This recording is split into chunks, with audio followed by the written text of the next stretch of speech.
Bueno, buenas tardes, buenas noches. Gracias a todos por estar aquí.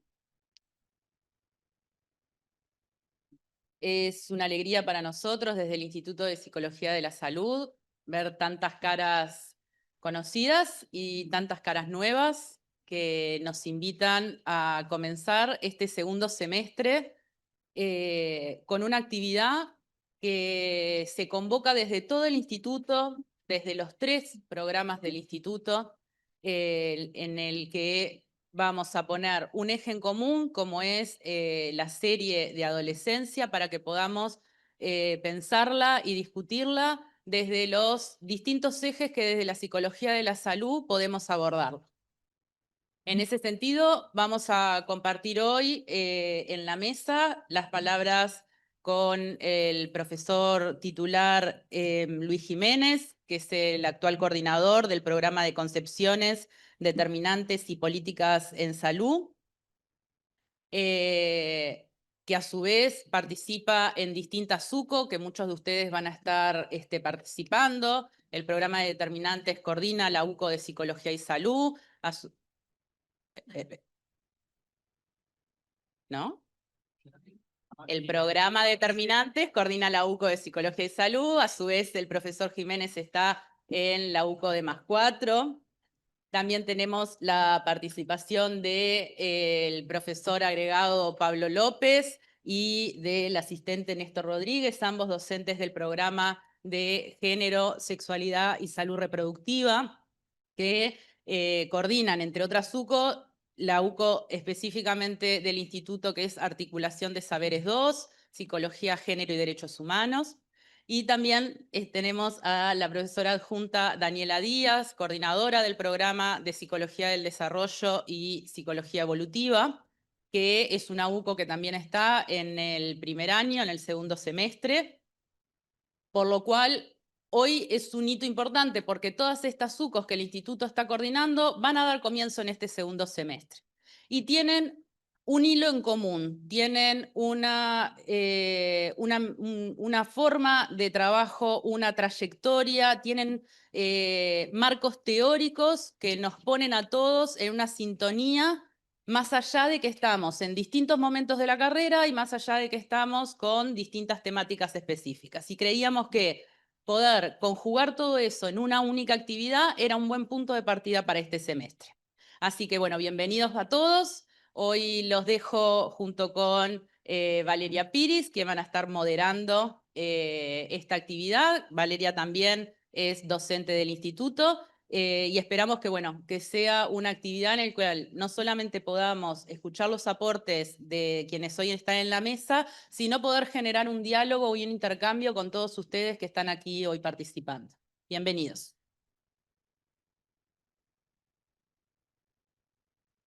Gracias, Caro. Bueno, bienvenidos y bienvenidas a todos de nuevo.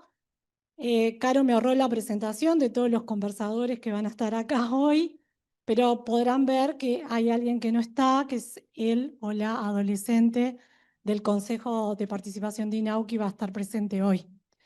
Lamentablemente no van a estar participando y creo que es un buen punto para empezar a pensar en esto de la ficción y la realidad que dice el título del conversatorio en relación a la serie, ¿no?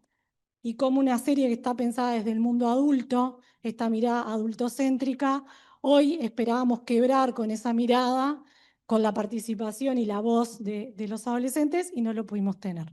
Algo que hace a la propia adolescencia, ¿no? Venir a un mundo adulto, a un mundo académico, a hablar algo o de algo que los impacta tanto, que es el propio ciclo vital por el cual ellos y ellas están transitando. Algo de lo que va a hablar Daniela, supongo. Entonces dejo esto como un nudo problemático para pensar al final del conversatorio, porque es importante esto, ¿no? Convocamos a los adolescentes para hablar de las adolescencias y no están acá hoy. Entonces, más allá de todos los esfuerzos que sabemos que se hicieron para que eso sucediera.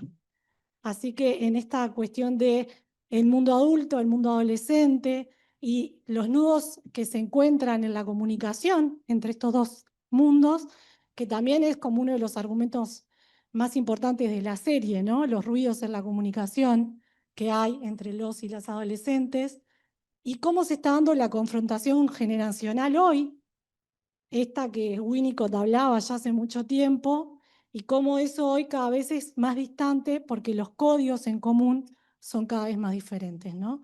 Y eso nos trae más desafíos a nosotros como profesionales de la salud, cuestión que vamos a hablar hoy, desde la psicología de la salud, lo que implica pensar desde la construcción de salud positiva, como decía Zaforcada, ¿no? Y no desde la patología, y no desde lo negativo, sino de la potencia que tiene pensar desde la psicología de la salud. Así que para empezar le vamos a dar la palabra a Daniela, que ya la presentó Carolina. Daniela, tenés 20 minutos para empezar. Bueno, ¿me escuchan ahí? ¿Sí?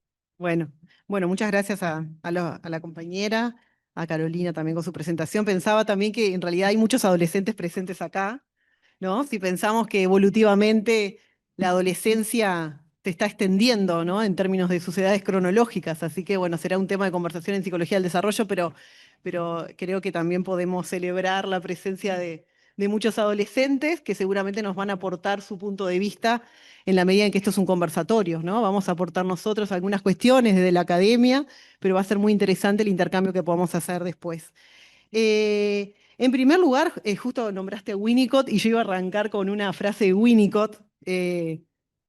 Bueno, ya lo conocerán si no lo conocen algunos estudiantes, pero seguramente muchos sí. Hay una frase de Winnicott muy interesante que es como, bueno, ya tradicional, clásica, que es: no hay tal cosa como un bebé, ¿no? Para dar cuenta del sujeto en interacción en la díada con su madre, bueno, o hoy hablamos de cuidador principal, referente, ¿verdad?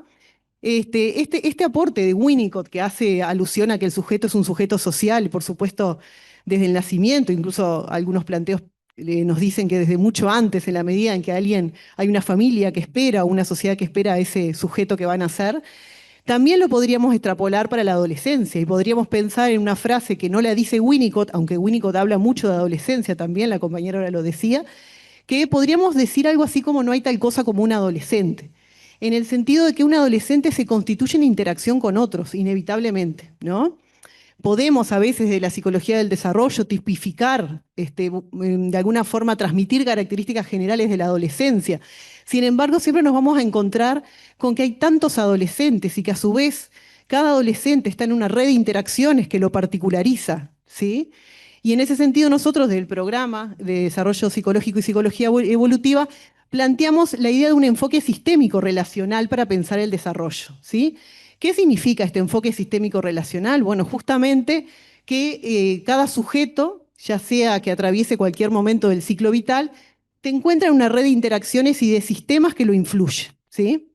Cuando hablamos de sistemas, podemos hablar de diferentes cuestiones, pero particularmente pensando en la serie en concreto, podríamos pensar en el sistema familia, por supuesto, podemos pensar en el sistema institución educativa, podemos pensar en el sistema justicia también, ¿no?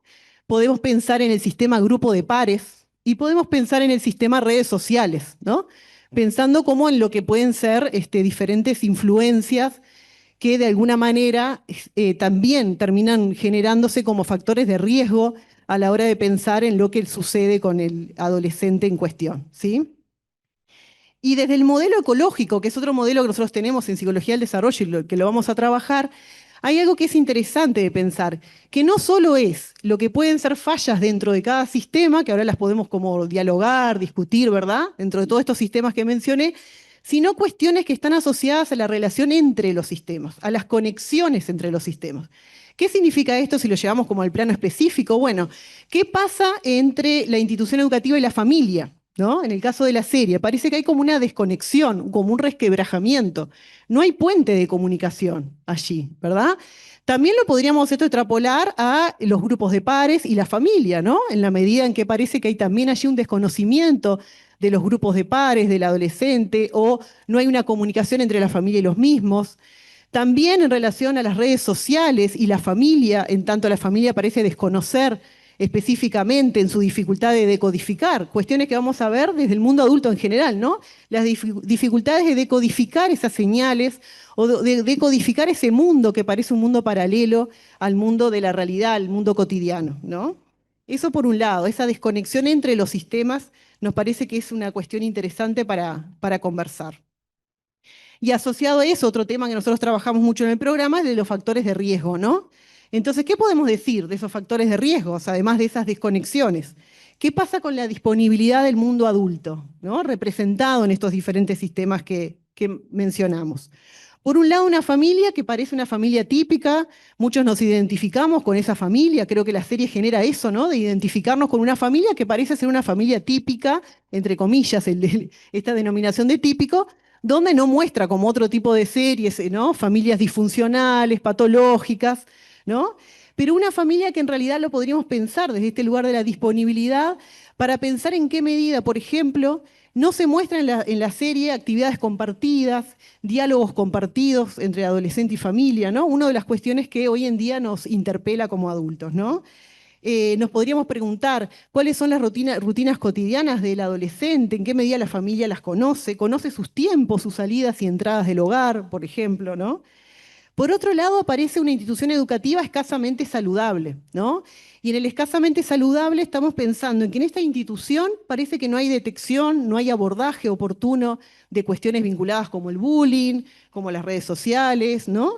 No aparecen en la serie referentes de importancia para los adolescentes. Y cuando vemos imágenes como la del policía, los policías entrando a los grupos, al aula, aparece hasta una cuestión como de, no importancia del hecho, como de adolescentes que están como centrados en cuestiones vinculadas a situaciones de violencia, ¿no? Que son bastante explícitas por momento, ¿no? No hay referentes en la institución. Creemos que esto es uno de los datos más significativos si pensamos en el sistema de institución educativa. Y por supuesto no hay conexión, como decíamos, familia-institución educativa, ¿no? Parece que el proceso de socialización de los adolescentes, algo tan importante en el desarrollo, aparece en otro plano, se desenvuelve en otro plano diferente al plano educativo, o al plano educativo de repente en términos de los objetivos de enseñanza de esos referentes adultos, ¿no? Y esos adultos que parecen que no pueden entrar a ese mundo y que no lo pueden comprender. Ahí hay para mí es bien interesante el policía y su hijo, ¿no? Y cómo el hijo le explica al policía cuestiones, lo orienta en relación a cuestiones asociadas a tratar de comprender qué era lo que estaba pasando allí, ¿no? Los grupos de pares, sabemos que los grupos de pares en la adolescencia son fundamentales en el desarrollo, ¿no? Y estos grupos de pares que ofician como espacios de pertenencia y de construcción identitaria, a veces, obviamente, son grupos de pares dañinos, ¿no? Vemos como en estos grupos de pares hay cuestiones asociadas a estar como en el centro también del problema. Aparece esta idea del cuchillo que lo da un amigo, se lo da al protagonista, ¿no? Y una violencia que pasa de un plano simbólico a incluso a un plano explícito, ¿no? Sin duda la influencia de las redes sociales, ¿no? Como espacios de identidad. Esto nuevo que aparece y que de alguna forma creemos que como que arremete en el mundo cotidiano íntimo de los adolescentes, que son las redes sociales, ¿no? Y que de alguna forma aparece como desautorizando a las figuras tradicionales, familiares, ¿no? Aparecen como una nueva autoridad y así se imponen. Se convierten en transmisoras de información y en ese caso suplantan a lo que antes los centros educativos tenían como función, digamos. Y pasa esto que nos parece tan significativo de que es un lenguaje del que el adulto no se puede apropiar, que el adulto no puede descifrar y que parece que estos adultos no tienen la capacidad, o no tenemos, y en ese sentido también nos incorporamos, nos incluimos como adultos en este caso, de amortiguar los efectos también que pueden tener, en este caso, los diferentes sistemas y esas fallas, entre comillas, que podemos pensar allí, ¿no? Hay otra referencia que usamos a veces en el programa, que es Françoise Dolto, una psicoanalista francesa, que en los años 90 escribió un libro que se llama Palabras para adolescentes, y Françoise Dolto habla de la metáfora de la langosta. Dice que los adolescentes son como langostas que cuando están cambiando de caparazón se encuentran sin defensa por un tiempo y que en las aguas de una langosta sin caparazón hay siempre un congrio que acecha. Un congrio es un tipo de pez que particularmente devora langostas, ¿no? Ese congrio, dice François Dolto, en la década del 90, pueden ser cuestiones internas del adolescente o también pueden ser pertenecientes al mundo exterior del adolescente, pueden ser también pertenecientes al mundo adulto, ¿no? Y si bien François Dolto quizás hace una cuestión más individualista ahí de entender a ese adolescente como un sujeto en riesgo en su desarrollo, creemos que también es interesante para pensarlo en lo que respecta a esta serie, ¿no? Formar un nuevo caparazón, dice Dolto, cuesta tantas lágrimas y tanto sudor, ¿no? Haciendo referencia al gasto energético de alguna forma y al dolor y a la angustia que siempre existe en lo que es la transición, ¿no? Desde la psicología del desarrollo nosotros entendemos, obviamente, la adolescencia como una etapa de construcción identitaria, de búsqueda de autonomía, de búsqueda de independencia, pero también la necesidad de sostén del mundo adulto. También Winnicott lo refería en algunas de sus reflexiones sobre la adolescencia, donde él dice que los adultos no pueden abdicar, es decir, no pueden de alguna forma, como decimos vulgarmente, bajarse del barco, ¿no? Es decir, tienen que estar ahí y no tienen que esperar recompensas inmediatas, dice Winnicott. Los adolescentes van a demorar mucho en agradecernos lo que hacemos por ellos. Eso va a pasar, dice Winnicott, en la vida adulta de esos hijos adolescentes, ¿no? Pero mientras hay que aguantar de alguna forma, mientras como adultos tenemos que saber estar, ¿sí? Y evidentemente estamos en un mundo actual en donde los adultos no sabemos estar, no sabemos cómo hacer, nos cargamos de culpas muchas veces asociados a no poder entender o pensar si podríamos haber sido mejores padres, ¿no? Claramente en la serie eso aparece sobre el final, ¿no? Y creemos que es imprescindible en ese sentido tender puentes de comunicación entre los sistemas, ¿no? Evidentemente la institución educativa sola no puede, la familia sola no puede y es necesario que allí hayan intercambios y coordinaciones, ¿no? Estamos apostando a la salud mental del adolescente, estamos apostando en este sentido a esta comunicación intersistémica que decíamos, ¿no? Estamos pensando en que necesitamos actividades compartidas con los adolescentes, con fines en común, y que necesitamos que los adolescentes nos cuenten algo de su vida. Sabemos que no nos van a contar todo, sabemos que no vamos a ser sus amigos, pero cuando un adolescente empieza a contar o empieza a narrar algo de su mundo cotidiano, y si estamos lo suficientemente disponibles para ello, podemos de a poco entrar con canales de comunicación en común. Creemos en ese sentido que la cuestión asociada a la comunicación, que tanto se habla, que tanto se dice en diferentes niveles, es una forma de acompañarlos en su trayectoria y en su desarrollo. Y de alguna manera ayudar en esto de la construcción de ese caparazón de lo que nos plantea la autora que mencionamos, ¿no? Ese caparazón que de alguna forma los va a ayudar a moverse en el mundo, ¿no? Así que bueno, un poco por ahí lo que quería compartir, haciendo alusión a algunos temas que vamos a tocar en el curso y haciendo alusión a algunos autores que también vamos a estar trabajando. Gracias, Daniela. Bueno, ahora les vamos a dar la palabra. Aplausos.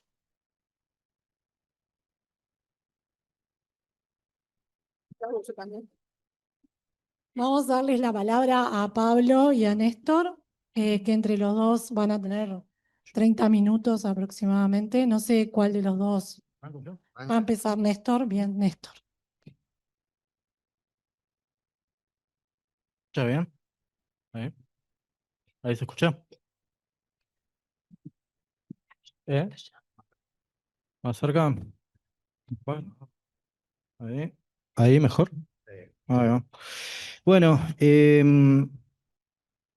interesante esto de la ausencia de los adolescentes, ¿no? Como para pensar claramente.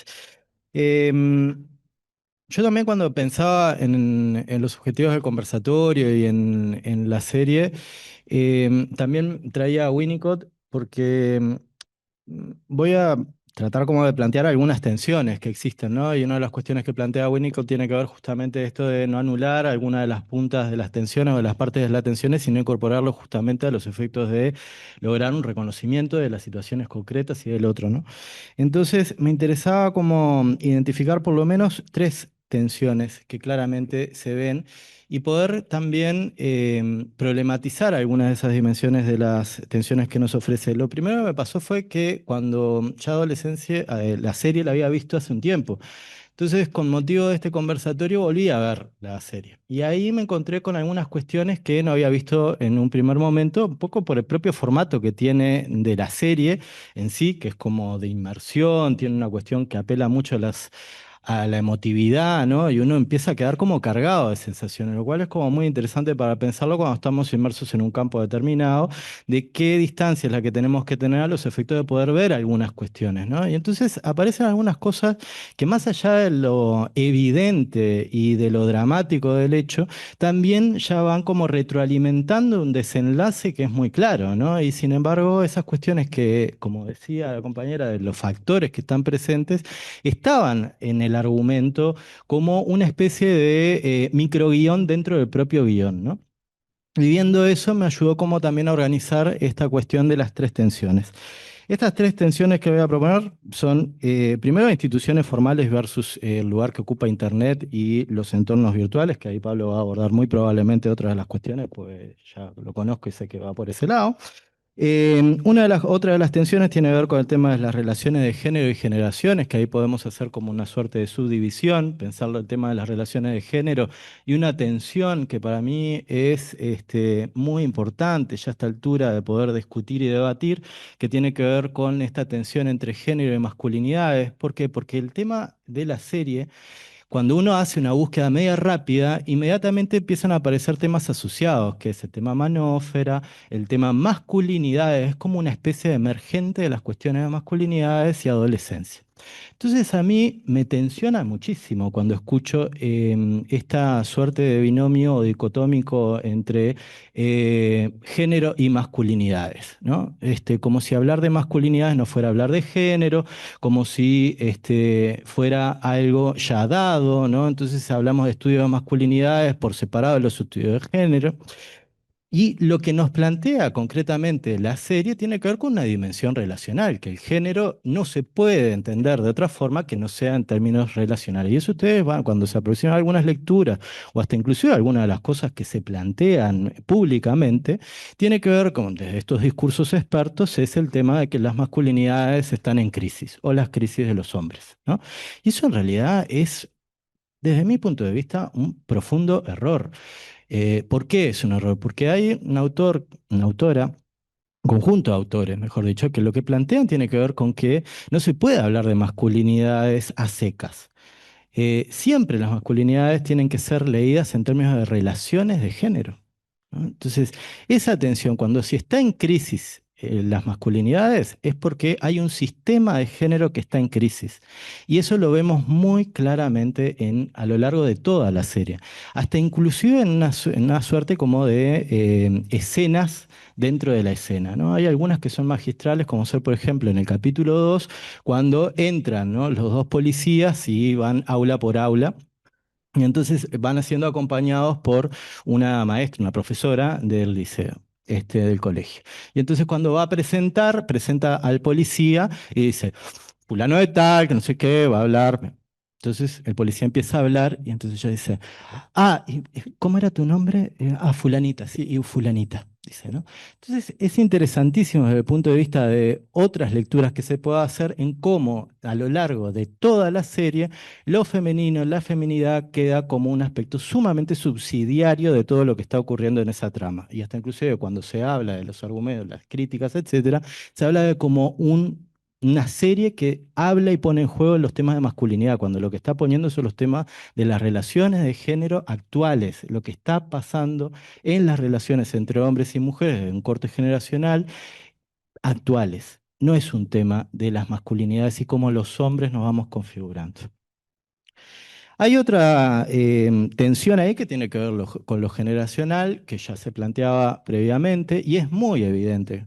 Es decir, bueno, ¿qué es lo que está pasando y cómo estamos decodificando desde este mundo adulto algunas cuestiones que le pasan a los adolescentes? Vieron que la serie plantea y está muy bien estructurada en cada uno de los capítulos porque en esto de los sistemas, del modelo ecológico, modelo fundamental para comprender algunas cuestiones y que lamentablemente algunas instituciones han dejado de trabajar desde el modelo ecológico, en particular para entender la violencia de las mujeres por razones de género, ¿no? Es algo que siempre planteo en todos lados, de cómo ha sido un modelo sumamente necesario para comprender la complejidad de algunos fenómenos. Nos muestra estos subsistemas, estos sistemas y cómo dialogan entre ellos. Parece tres instituciones, podríamos decir, muy claramente definidas, sistemas vinculados a la justicia, familia e instituciones educativas. ¿Cuáles son las instituciones que aparecen o que no están presentes a lo largo de toda la trama? Salud. Y los actores institucionales que aparecen vinculados al tema salud son subsidiarios del sistema de justicia, ¿no? A lo largo de todo ustedes ven la presencia magistral, capítulo el 3 de la entrevista de la psicóloga forense, ¿no? Un rol específico, ¿no? De de la profesión, pero en el marco de un sistema de justicia. Y después el rol de la medicina, la médica en el capítulo 1 que examina a Jamie, ¿no? Es decir, salud aparece completamente ausente, ¿no? A lo largo de toda la trama. Y vinculado a esto está justamente en la ausencia de comunicación entre un mundo adulto y lo que le pasa a los adolescentes, qué lugar ocupan los entornos virtuales, ¿no? Y ahí, frente a una crisis en las relaciones de género claramente establecida, crisis en realidad tiene que ver con esta dimensión como más de cambio, no tiene por qué ser una cuestión negativa. El sujeto después se posicionará frente a esa crisis en términos como más criticantes o padecientes, pero eso es también algo que tenemos que ver cómo acompañamos. En la crisis de las adolescencias, transversalizadas por el género, aparecen muchos cuestionamientos en donde la ausencia de modelos y de un otro con el cual pueda interlocutar es suplido por un entorno virtual que captura y ofrece una serie de respuestas frente a esos otros cuestionamientos que en esos momentos vitales están haciendo las personas. Em, y hay una cuestión también vinculada al tema salud, que es como la tercera tensión, que tiene que ver con esto de cómo se abordan situaciones que son traumáticas. Y acá tiene que ver con las respuestas que se da, aparece claramente una respuesta frente al conflicto que es meramente punitiva. Y ahí que tenemos que ver qué es lo que le estamos pidiendo a la sociedad y al Estado de cómo resolver ciertas cuestiones que son inherentes al conflicto social. Y ahí entra todo el tema, por ejemplo, en su momento de la baja edad de imputabilidad, por ejemplo, el tema del aumento de las penas, em, el encarcelar a las personas, ¿no? Es decir, todas esas respuestas que como ciudadanía buscamos dar frente a determinados conflictos inherentes a la convivencia. Em, Vinculado a eso, hay una respuesta que es interesante pensar, que tiene que ver con cómo respondemos frente a algo que es traumático. Claramente en la situación, en la serie estamos frente a una situación que es traumática y vemos que las respuestas que se dan son de aislamiento y de soledad. La familia transita una situación altamente traumática porque una de las cosas que nos desafía la serie es esto de no poder ubicar concretamente los roles de víctima y victimario. Porque yo de verdad creo que quien vea la serie y termine viendo a Jamie como un femicida, en realidad hay algo que se está perdiendo de la serie. ¿Ah? Es decir, porque nos desafía la serie permanentemente a ver y a movernos de esos roles en los cuales es tan fácil encasillar al otro y cuando las cosas ocurren vemos y empezamos a arrojar como una lupa, vemos otras cosas. Em, ¿Cómo se aborda el trauma acá? ¿No? La institución educativa, por ejemplo, ¿no? Claramente traumatizada, ¿no? Y lo vemos en el capítulo 2. ¿Hay un abordaje del trauma? Como en esto de que el trauma también es colectivo y social, ¿no? ¿Quién lo aborda? ¿Qué es lo que pasa ahí? Y dejo por ahí, le doy la palabra a Pablo. Gracias. Listo. Estaba a punto de decir. Gracias, Néstor. Pablo. Una buena Pensé señal. que me estabas haciendo la pregunta a mí. Bueno, si querés. No voy a contestar nada, por más que sea un conversatorio. Este, no, primero que nada, agradecer a todo el mundo que está acá. Yo sé que acá hay gente también que estaría en UCOS correspondientes, y entonces me surge una pregunta, que es si todo el mundo que está acá vio la serie y sabe de lo que estamos hablando. Todo el mundo está conteste. ¿Hay gente que no la haya visto? Hay unos cuantos, claro. A mí me daba la sensación de. Bueno, yo les voy a spoilear más. No, me voy a tomar un minuto de licencia para por lo menos que tengan idea de lo que estamos hablando. En realidad estamos hablando de una serie donde el protagonista es un muchacho, yo diría el muchacho y su padre, que son los dos personajes que más van a aparecer e interactuar, donde en realidad el muchacho comete el asesinato de una compañera de clase. Y si yo la resumiera la serie, es en el primer capítulo pone el centro en la respuesta de la ley y el orden, digamos, lo judicial y lo represivo. Segundo capítulo pone el énfasis en cómo está viviendo esto la institución educativa. Ya los han escuchado. Si lo piensan en la clave de los sistemas de Daniela, está ahí, ¿no? El tema represivo, la cuestión de la educación. Tercer capítulo es básicamente una entrevista larguísima con una psicóloga que está tratando de hacer un perfil de él. Y el cuarto capítulo pone el énfasis en las relaciones familiares y cómo viene la cosa. Lo que van a ir encontrando a lo largo de la serie, rápidamente en el primer capítulo saben que él cometió un delito y después van a ir descubriendo cuáles han sido sus motivaciones a lo largo del resto de la serie. No quita con este resumen que la puedan ver, pero por lo menos tienen idea todo el mundo de lo que estamos hablando. Y aparece también en la serie, y es a lo que me voy a dedicar yo, una cuestión, o es una de las cosas que me voy a dedicar yo, una cuestión bastante, un énfasis bastante puesto en el tema de los entornos digitales y las afectaciones que esto tiene, tanto para el protagonista como para el resto de los gurises que participan ahí del liceo y en algo de la ajenidad que tiene el mundo adulto con respecto de este entorno digital. Y ahí es donde yo me voy a meter especialmente, pero quería que tuvieran una idea más general de la serie. Y quería también hacer una pequeña mención que tiene que ver con esto de la adolescencia y el Instituto de Psicología de la Salud. Nosotros ustedes saben, somos 3 programas, lo dijeron acá. Tenemos reuniones de vez en cuando, nos vemos, nos juntamos. Y hemos dicho, bueno, y a ver, buscando cuestiones que efectivamente fueran en común. Y lo que primero emerge cada vez que decimos cosas que tenemos en común todos los programas es la adolescencia. Es decir, es un tema que al instituto le ha preocupado y ha mirado especialmente de todos los programas desde su fundación. Y claro, cada uno lo ve desde su lógica, lo que planteaba Daniela es interesante. Yo ahora voy a hacer unos planteos que tienen que ver con que nosotros trabajamos en sexualidad. Y hace unos 15 años,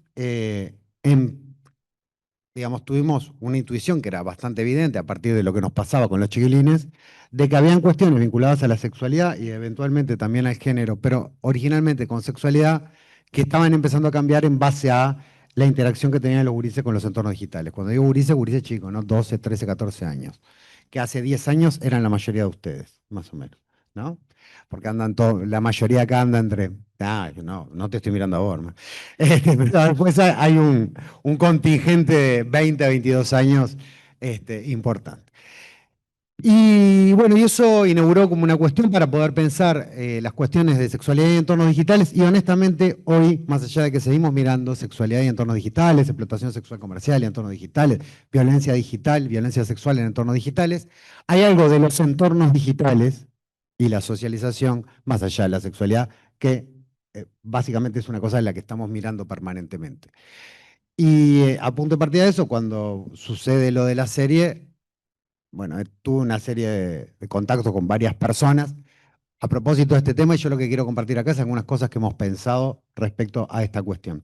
Y como el conversatorio se llama Entre Ficción y Realidad, yo lo que me había planteado era pensar en algunas cosas que me parece que la serie marca, hay algo claramente de realidad en eso, que tiene que ver con la socialización y la subjetivación digital, con la idea, lo mencionaba Néstor recién, de la manósfera, pero también de la polarización y la cuestión de la algoritmización de la opinión, ¿no?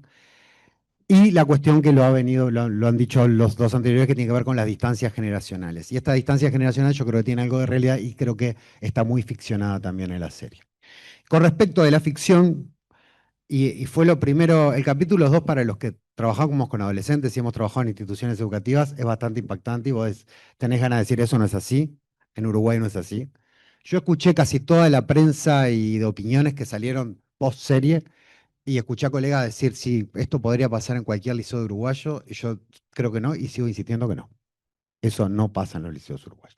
No son así los liceos uruguayos y voy a argumentar algunas cuestiones acerca de por qué eso o es ficción o es una visión que es muy propia de Inglaterra, pero no necesariamente cercana a nuestras instituciones, por lo menos en algunos temas, sobre todo la absoluta falta de empatía de todos los adolescentes con respecto a lo que estaba pasando. En los 18 uruguayos pasa algo grave y los adolescentes empatizan, no es.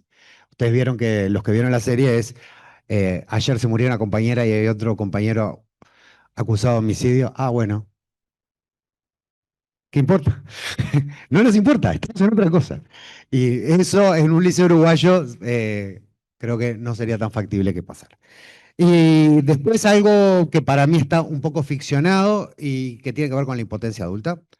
Y sobre eso quiero, si llego a comentar, hacer algún comentario. Y la cuestión que tiene que ver con un sentido común, que en la serie aparece de alguna manera, que tiene que ver con esto de la homogeneidad del impacto de los entornos digitales en la vida de los adolescentes, que eso está más que estudiado que no es así. Y que no a todo gurí le impacta de la misma manera y que justamente los que tienen más problemas vienen, vamos a decir, de otros problemas anteriores a los entornos digitales, ¿no? Eh, Dicho esto, sería el primer eje esta cuestión de la socialización y subjetividad. Yo sé que me va a faltar, o sea, sé que me van a tener que cortar, Valeria, ¿tá? Lo que no diga, lo comentamos otro día, ¿tá? Hay una cuestión que tiene que ver con esto de la socialización y subjetivación digital, que cuando estoy en clase trato de ser gráfico porque ¿será que a mí me importa tanto? O me parece tan importante que me gustaría transmitirlo de alguna forma. Uno puede decir, bueno, 150.000 años de Homo sapiens. Esto ya, si alguno me tuvo en clase, lo debe saber. 150.000 años de Homo sapiens, 145.000 sin escritura. Toda la experiencia de nuestra especie era absolutamente cara a cara. No había forma ni siquiera de escuchar una idea o de acceder a otra idea que no fuera cara a cara. Y desde que tenemos escritura, vamos a decir 5.000 años, estoy siendo generoso, eso depende de cómo lo miren, nos pasamos 4.850 años con más de la mitad de la población mundial, casi, en un momento casi nada, pero hasta 1950 ni la mitad de las personas escribían y leían, por lo tanto tampoco seguía siendo, hasta 1950, la experiencia cara a cara básicamente la única forma de acceder al mundo, a la idea del otro y a la forma de entender y conocer las cosas. Piénsenlo en términos de especie. ¿Ah? Más o menos un poquito antes de esa época empieza que el cine, que la televisión, que la radio, una forma de escuchar ideas de otro que no era en la experiencia cara a cara. Y uno podría decir, bueno, ahí empieza algo de una socialización que no siempre era en la experiencia cara a cara. Cuando en los 60 Berger y Luhmann hablaban de la construcción social de la realidad y fueron los que introducen esta idea de socialización, también la tocan mucho con subjetivación. Decía, la experiencia cara a cara es la experiencia real, es lo real por excelencia. Y era absolutamente cierto en 1960 cuando ellos lo decían. Incluso habiendo tele, radio, libros, uno no tenía capacidad de interactuar ni con la tele, ni con la radio, ni con los libros. Interactuar en el sentido de que esos artefactos o tecnologías te conocieran y de alguna manera te devolvieran algo. Hoy un niño de 2 años que está mirando la tele, el Smart TV, ese Smart TV, a punto de partida de lo que ve, lo que no ve, de la atención que le presta, está aprendiendo de él y sabe qué ofrecerle. Ese artefacto no es que no interactúe con él, interactúa. Y en la medida que va aprendiendo el lenguaje y empieza a manejar los celulares, que también muchas veces es con 2 años, y empiezan a hablarle, les pasan a dar información y pasa a ver un algo no humano que interactúa con fuerte potencia socializadora. Se dan cuenta que 150.000 años de historia, pensar en 30 años en los que aparece algo absolutamente novedoso, incluso más novedoso les diría yo, en términos de socialización, que la propia escritura, con una velocidad que jamás ha tenido, el impacto de eso al día de hoy es difícil de medir. Y le voy a decir una cosa más. Les dije, ya terminó, les dije lo de los 22 años. Mi hija nació en el 2016, hace 10 años. Nosotros empezamos a trabajar en esto hace 10. En 2016, entre el año 2013 y el 2016 fue donde se masificó esto, el smartphone. Todos los que tienen acá 22 no tenían smartphone cuando eran chiquitos. No se criaban con el chupete electrónico, no tenían la capacidad, este aparato, de afectarlo de la forma que está afectando a niños y actualmente. Por lo tanto, el impacto de esto, es decir, el real impacto de los entornos digitales, lo vamos a estar viendo en la adolescencia de gurises que no son el de la serie. Aún así, a este gurí efectivamente hay algo de un impacto de los entornos digitales del que no vamos a hablar, pero sí decir algo. Todo lo demás que se ve de la familia explica mucho más acerca de lo que le pasó a Curie, que necesariamente los entornos digitales, porque la manósfera está a la mano de todos, no así todos van a entrar en la manósfera y muchísimo menos así todos van a llegar a cometer un crimen de odio si no hay otros elementos que evidentemente afectan esto. Y voy a decir una última cosa, Valeria, porque quiero recordar una cosa. Hace unos años vino acá Saforcada, que era un profesor argentino, que lo nombró también Daniela, y Saforcada, esa vez que vino, y me parece muy importante rescatar esto, decía, la mejor psicología social del mundo, las mejores investigaciones de psicología social del mundo no se publican en ningún lado, decía él, porque son pagas y encanutadas por las corporaciones que quieren vendernos, captar nuestra atención, etc. Y nosotros no hacemos tan buena psicología social en ese sentido. Digo. Yo, cuando él hablaba, me imaginaba como Harry Potter, defensa contra las artes oscuras, ¿no? Es como pensamos unas estrategias para poder entender, entre otras cosas, cómo nos roban la atención, cómo nos roban la vida, porque la falta de comunicación generacional también tiene que ver con dónde estamos poniendo los adultos y los adolescentes nuestra atención y en la falta de interés por prestarnos atención entre nosotros. Entonces, eso que decía Enrique me parece que es una cosa muy importante para que nosotros pensemos acá en la UDELAR de cómo estamos pensando este tema y cómo hacer también psicología para evitar los efectos nocivos que tienen las buenas investigaciones que financian las grandes corporaciones tecnológicas. Gracias.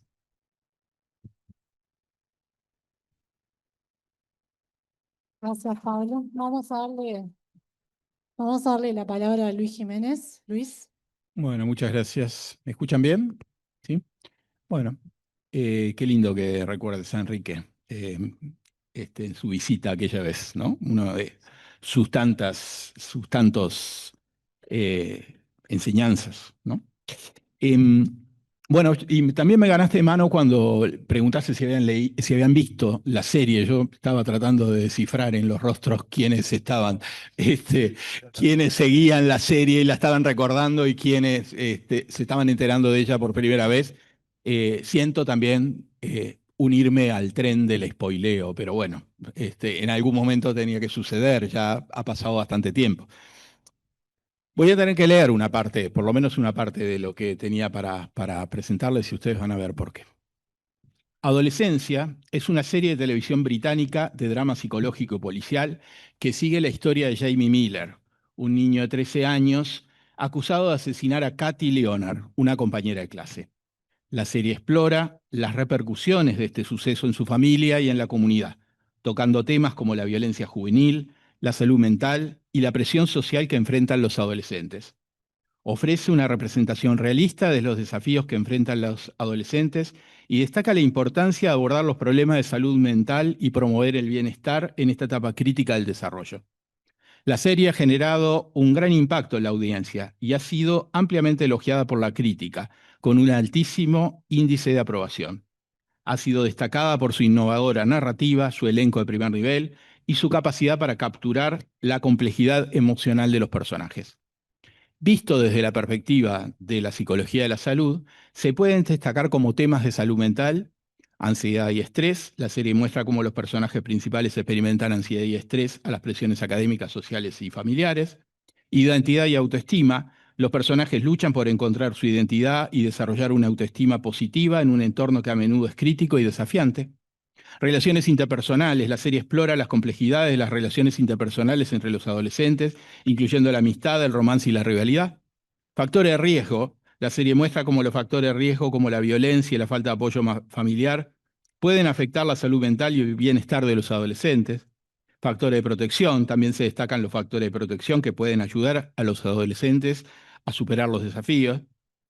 Modelado de comportamiento. La serie muestra cómo los personajes principales se ven influenciados por los comportamientos y actitudes de sus amigos y familiares, y en particular la influencia de las redes sociales y el rol negativo de ciertos influencers. Al respecto, parece abordar de manera central el tema de las redes sociales y su influencia en la vida de los adolescentes.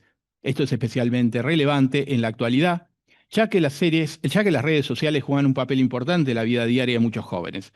Explora cómo las redes sociales pueden influir en la autoestima, la identidad y las relaciones interpersonales de los adolescentes. Se abordan temas como el ciberacoso, la presión social y la comparación constante que puede surgir en las redes sociales.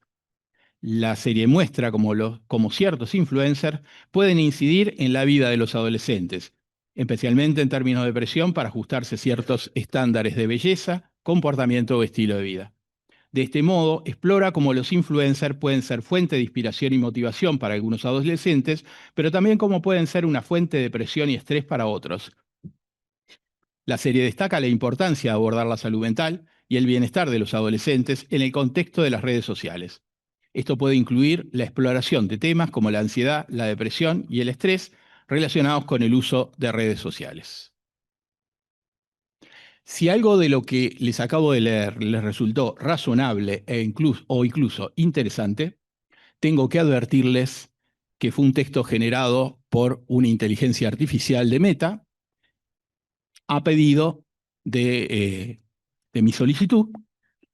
También les reconozco que tuve que guiar a la inteligencia artificial para que pudiera decir algo medianamente transmisible y editarlo para esta presentación. Pero en lo básico es lo que el algoritmo nos dijo. Vale subrayar, sin haber visto nunca la serie, sin tener idea mayormente de lo que allí sucede, pero como programa que es, procesando el lenguaje de tal manera de hacernos creer que la estaba comprendiendo y de alguna forma a veces también haciéndonos creer que nos comprende. Este ejercicio al que los acabo de someter, sin aviso, lo pensé inicialmente como un juego. Me preguntaba qué diría una inteligencia artificial sobre una serie que ha causado tanto impacto y que de alguna forma también la involucraba. Luego, al comprobar su resultado, se me ocurrió que podría ser una buena advertencia para protegernos de respuestas tan fáciles como engañosas. Respuestas que pueden sonar bien y que están solo a la distancia de un clic. En estos dispositivos que se nos presentan cada vez más como extensiones de nosotros mismos. O tal vez al revés, nosotros como extensiones de ellos. Vaya a saber.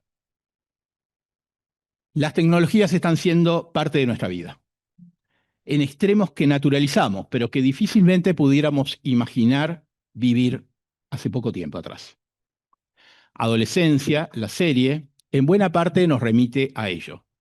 Su difusión ha impactado en muchas de nuestras sociedades y sobre todo parece haber interpelado al mundo adulto, que es quien más, al parecer, ha necesitado expresarse.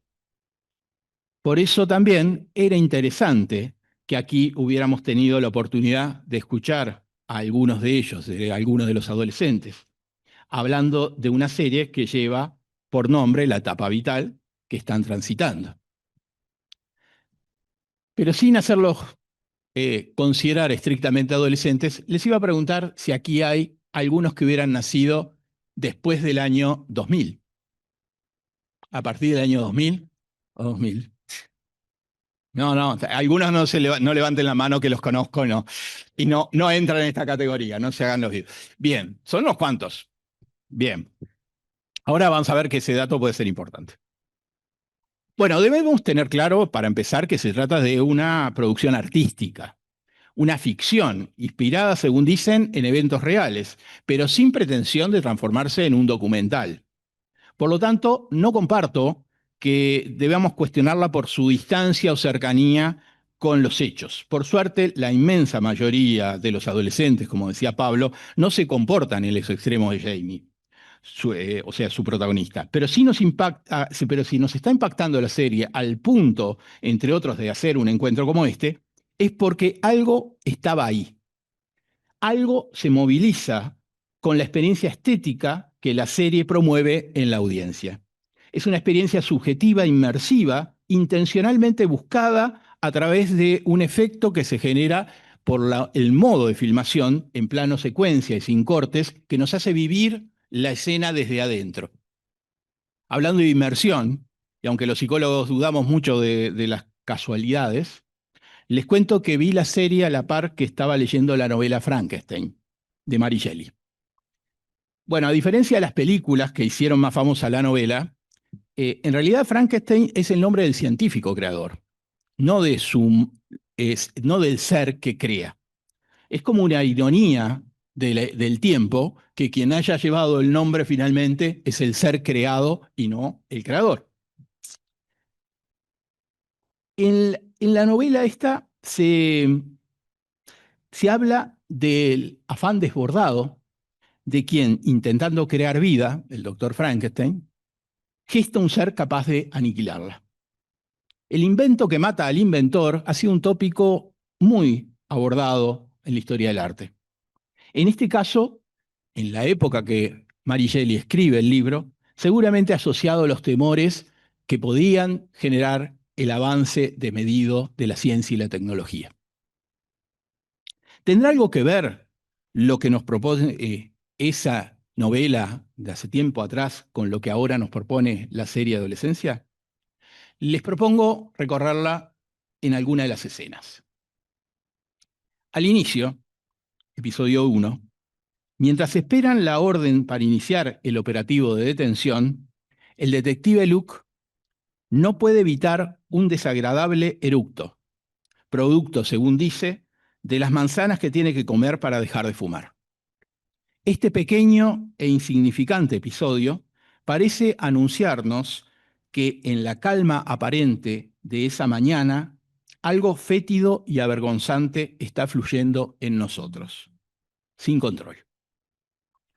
Y que podría irrumpir sin permiso, como la puerta de la casa que minutos después es violentamente derribada, como la sorpresiva interrupción del desayuno familiar, como la detención inverosímil de un niño con aspecto inofensivo al que se le acusa de un crimen horrendo, como su primera respuesta sin siquiera percatarse, orinarse encima.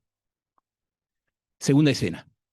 Al finalizar el tercer episodio, la psicóloga Brioni, que actúa como perito, se toma un tiempo para ordenar sus cosas, luego de que Jamie es retirado de la sala. La cámara se detiene en su rostro consternado y lloroso. Ha usado su arsenal de recursos para indagar lo que tal vez en el fondo se resistía a creer. Aún con la evidencia previa del video que mostraba a Jamie acuchillando repetidamente a Katy. Ahora, luego de la intensa sesión, ella y todos nosotros sabemos que Jamie es penalmente responsable. Pero la culpa posiblemente no sea solo de él. Al final de la serie, Eddie, el padre de Jamie, abraza con desesperación un osito que quedó en su cama vacía. Ya sabe que su hijo ha decidido confesar y el odio social se encarna sobre su familia. Lo abraza como tal vez nunca antes pudo hacerlo con su hijo. Llora de culpa y por las desgracias que no supo evitar. Quiso ser un buen padre y se disculpa por no haber sido mejor. En su afán de protegerlo, lo dejó indefenso. Lejos del terror que acecharía en las calles, un peligro más extremo tomaba forma en las puertas cerradas de su cuarto. Y además se da cuenta que en su intento de no repetir la misma historia que le tocó vivir como hijo, contribuyó a otra, aún más terrible. Y solo le resta a él y su familia vivir con eso. Mientras ello sucede, la dulce voz de Aurora, la cantautora noruega, nos convida a ver el mundo desde los ojos de un niño y a sentirlo desde su piel. La esperanza de algún cambio posible queda esbozada sobre el final del capítulo 2. El inspector Luke decide darse un tiempo con su hijo. Este le había demostrado su amor filial, a su modo, avisándolo del absurdo sendero que había tomado la investigación. Me dio pena verte tan perdido, le dice. Eso y la emocionalidad ingobernable que reina en el colegio hace que Luke confiese a su colega que a veces creo que no soy el padre adecuado para él. Sin embargo, rehacer el vínculo puede ser que esté tan al alcance como compartir un almuerzo con papas fritas. O no ser tan papa frita. Porque incluso las mejores, según dicen, pueden encontrarse en un lugar tan inesperado como un restaurante chino. No volveremos a saber de ellos en los capítulos siguientes, pero queda la sospecha que algo sustantivo se ha modificado, entre ellos y en ellos. La última escena que quiero compartirles es la que cierra el mismo capítulo. Luego de una sucesión de eventos agitados, corridas y tensiones, el ritmo narrativo cambia. La cámara se eleva y nos permite ver el panorama, saliendo de la asfixiante inmersión. Apreciamos las calles prolijamente ordenadas de esta localidad inglesa y el laberinto de interrogantes que aún sigue abiertos. La cámara va sobrevolando el espacio hasta llegar al lugar donde ocurrió el horror. Una camioneta se detiene y baja Eddie a sumar su ofrenda a Katy. Se escucha todo el tiempo un coro de niños cantando la canción Frágil de Sting. Su letra dice: no olvidemos lo frágiles que somos.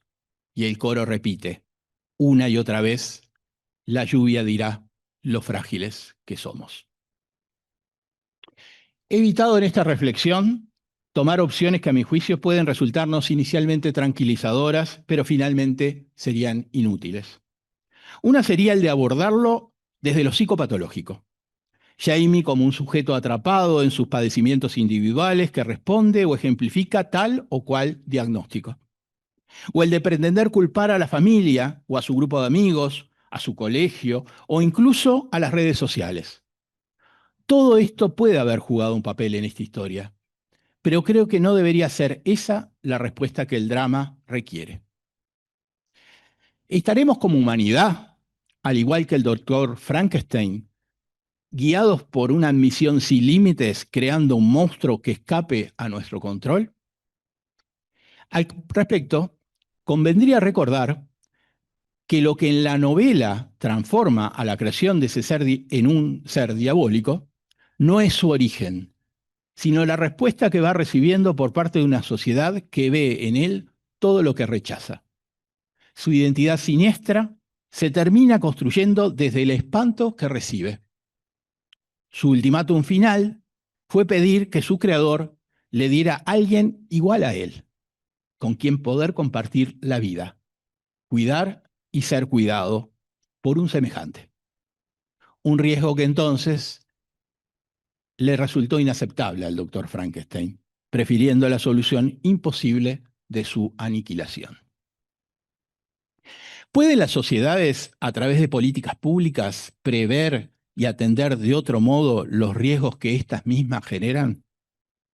El primer paso seguramente será reconocerlo como un problema colectivo, al cual tenemos que poder responder. ¿Cuánto de lo que la serie presenta tiene que ver con la crisis del cuidado de la vida que toma múltiples expresiones y formas y que también puede llevar a extremos cotidianos impensados? Al imperio de la crueldad, que algunos pretenden imponer, al desconocimiento del otro como un igual, aún en su diferencia con nuestras opciones, preferencias, aspectos físicos o sistema de creencias. El otro considerado como un rival al que hay que someter o destruir. En su libro La generación ansiosa, Jonathan Haidt argumenta que estamos viviendo un cambio histórico con el pasaje de la infancia basada en el juego a una infancia basada en los teléfonos inteligentes. Y eso lo considera un factor clave para entender el incremento de los problemas identificados en salud mental. Él ubica la generación que hace este tránsito en los nacidos posterior a 1995. Yo les di un changüí aquí, calculé al 2000 porque me parece que en Uruguay vino un poquito después, lo que él está observando en Estados Unidos y Inglaterra. Pero de todas formas, muchos de ustedes estarían ubicados entonces en esa generación ansiosa que este colega analiza. Pero aún sin compartir enteramente su tesis, podemos preguntarnos qué cambios en la subjetividad se están generando a partir de este fenómeno. Se trata sin duda de un tema en debate, socialmente altamente pertinente. Un debate que interpela la posibilidad de generar nuevas políticas públicas. Habrá mucho para investigar en este terreno y especialmente para nuestra disciplina integrada a enfoques interdisciplinarios. Pero desde ya decimos que depositar en los individuos o en sus familias la responsabilidad del cuidado, seguramente, o de la falta de cuidado, seguramente resultará insuficiente. Más aún cuando del otro lado se presentan enormes y muy poderosas corporaciones, condicionando una lucha que desde el inicio se presenta desigual. Es de presumir que al mismo tiempo el reiterado debate entre la libertad individual y la protección colectiva volverá a hacerse presente. La serie Adolescencia habla de lo siniestro que de la persistencia y resistencia de mandatos arcaicos para una masculinidad que se siente disminuida o que dice sentirse disminuida y desorientada. De la soledad en la que están creciendo los niños, niñas y adolescentes. Habla de la violencia de los vínculos, de las incomunicaciones y de la desconexión personal radical en tiempos de hiperconexión digital. Del poder destructivo que tienen las tecnologías al mismo tiempo que prometen y en parte logran renovar nuestra existencia. Y también de sus efectos inesperados. Pero más que nada, entiendo que la serie nos recuerda nuestra insoportable fragilidad. La misma fragilidad que como especie nos dio fortaleza, porque requirió que a lo largo de nuestra historia aprendiéramos a cuidarnos para llegar hasta acá. Lo que es lo mismo que decir que a los tropezones construyó humanidad. Nos advierte de la crisis del cuidado de la vida en nuestro tiempo actual, a la que hace bien poco también el Congreso de la Asociación Latinoamericana de Medicina Social, ALAMES, planteó. Es en su cruda denuncia que puede resultar paradójicamente un alegato de defensa de la vida y nos está pidiendo que lo hagamos mejor. Gracias.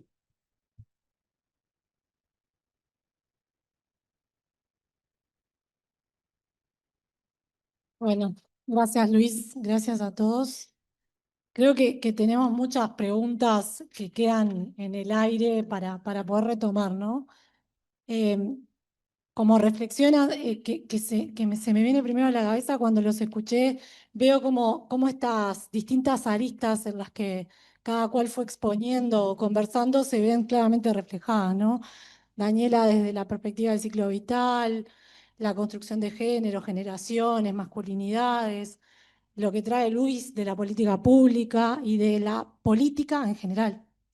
¿Qué podemos hacer nosotros como agentes de la salud para generar políticas que prevengan en los 3 niveles de prevención situaciones como estas, ¿no? Que se dan en todos los colegios, en todos los liceos, en todas las instituciones educativas, no a este nivel, porque comparto con Pablo, yo que trabajé y que vengo del palo de la educación, no hay adultos tan frágiles en las instituciones educativas, por suerte, ni tampoco hay adolescentes tan poco empáticos, ¿no? Porque acá en la serie vemos cómo se ríen. No sé si recuerdan, se ríen hasta, hay un video, y lo que sucede después de esa frase es una risa, ¿no? Falta un cuchillo, otra risa más, ¿no? Hay como todo, que uno puede pensar, bueno, es una defensa maníaca, pero no es una defensa maníaca lo que aparece ahí, ¿no? Aparece como una desvalorización de la vida y del otro como un otro que tiene el mismo valor que yo, que creo que ahí hay un punto para pensar, ¿no? ¿Qué valor tiene la vida para las adolescentes y para el mundo adulto desde la perspectiva de adulto para los adolescentes? Que creo que es importante. Hay un sociólogo que también trabajó mucho en la pedagogía social, que se llama Bruckner, Pablo lo debes de conocer, que habla de 2 fenómenos en la educación actual, que son la victimización y la desresponsabilización del mundo adulto, ¿no? Entonces dice, ubicar al sujeto de la educación, en este caso al adolescente, en el lugar de víctima. Se comporta así porque viene de este contexto social, porque viene de esta familia, porque le pasaron estas cosas, entonces no puedo esperar nada de este sujeto. De este adolescente no espero nada. Nada bueno ni nada malo. Es más, en realidad el discurso es, espero todo lo malo. Lo bueno es lo que no voy a esperar. Y si no puedo esperar lo bueno, no hago nada para que eso suceda, ¿no? Y hay algo ahí de la desresponsabilización de como mundo adulto en relación a la adolescencia que vemos en la serie y que vemos también en los centros educativos, sí, en Uruguay, ¿no? Un poco esto es, bueno, los adolescentes son así, entonces los adultos no tenemos nada que ver con lo que está pasando con esos adolescentes. No, yo un poco siempre los jorobo a los docentes cuando hablo con ellos y digo, entonces nacieron de un repollo, ¿no? ¿Qué pasó? ¿En qué? Nosotros no tenemos nada que ver con ellos, ¿no? Nos desresponsabilizamos. Creo que esos dos fenómenos que menciona Bruckner en la serie se pueden ver, ¿no? Y adultos muy frágiles, adolescentes muy frágiles también, ¿no? Un padre que contiene toda esa ira y después la saca en este último capítulo donde ya no puede más y dice no puede más. Y cuando Jamie llama a decir que se va a declarar culpable, la respuesta que tiene es, ¿fuiste al gimnasio hoy?